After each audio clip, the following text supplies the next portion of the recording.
उत्तर गुप्त काल, जो लगभग 4वीं से 6ठी सदी तक फैला था, भारतीय वास्तुकला में एक महत्वपूर्ण मोड़ लाया। इस काल में मंदिर निर्माण की एक नई दिशा दिखाई देती है, जहां भव्यता और धार्मिकता एक साथ मिलती हैं। विभिन्न क्षेत्रों में, विशेष रूप से उत्तर भारत में, मंदिरों की संख्या में तेजी से वृद्धि हुई। इन मंदिरों की स्थापत्य कला ने न केवल धार्मिक महत्व को दर्शाया, बल्कि कला और विज्ञान के संगम को भी पेश किया। इस अवधि में मंदिरों का निर्माण अत्यधिक व्यवस्थित और योजनाबद्ध तरीके से हुआ।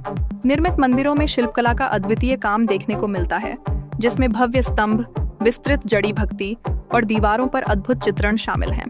दक्षिणी और उत्तरी शैली के मिश्रण के कारण मंदिरों की वास्तुकला में एक अद्भुत समन्वय उत्पन्न हुआ।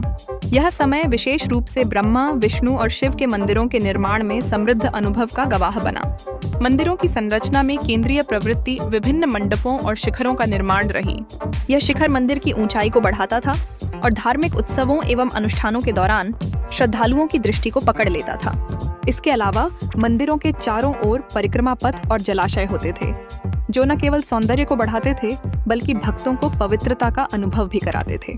उत्तर गुप्त काल के मंदिर न केवल धार्मिक कार्यों के लिए महत्वपूर्ण थे, बल्कि वे सामुदायिक जीवन का केंद्र भी बन गए। यहाँ विभिन्न आयोजनों और मेलों का आयोजन किया जाता था, जहाँ लोग अर्चना करते, भजन गाते और धार्मिक तर्क वितर्क करते थे। इस प्रकार मंदिरों ने सामाजिक एकता को बढ़ावा देने में भी अहम भूमिका निभाई।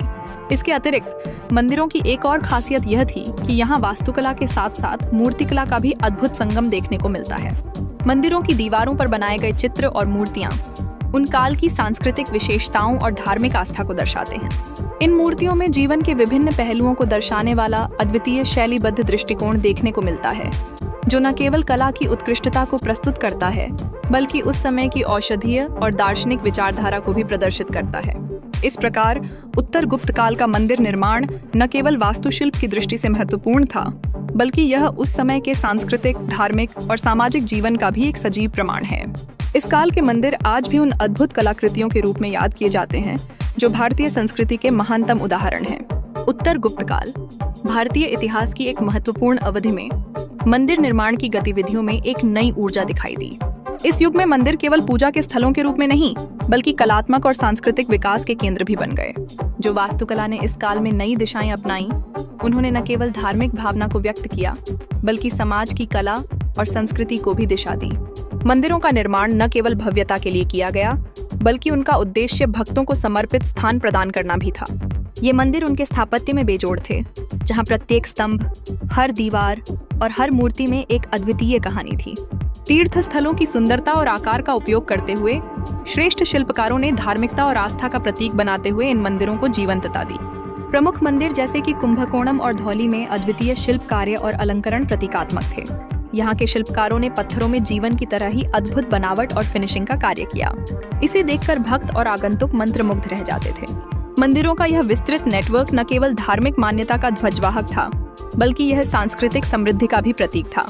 समाज के हर वर्ग के लोग मंदिरों का सम्मान करते थे। ये स्थल न केवल पूजा स्थल थे, बल्कि सामाजिक और राजनीतिक गतिविधियों का केंद्र भी बन गए।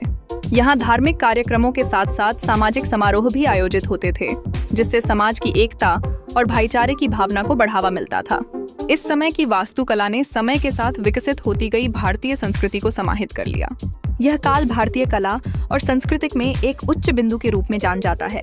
उत्तर गुप्त काल के ये मंदिर आज भी हमारी सांस्कृतिक धरोहर का अभिन्न हिस्सा हैं, जो हमें उस युग के आध्यात्मिक और सांस्कृतिक मूल्य समझने की ओर प्रेरित करते हैं।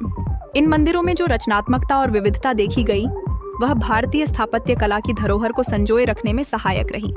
यह न केवल एक धार्मिक अनुभव का निर्माण करता है, बल्कि यह आने वाली पीढ़ियों को भी प्रेरित करता है कि वे अपनी सांस्कृतिक पहचान को समझें और संरक्षण करें।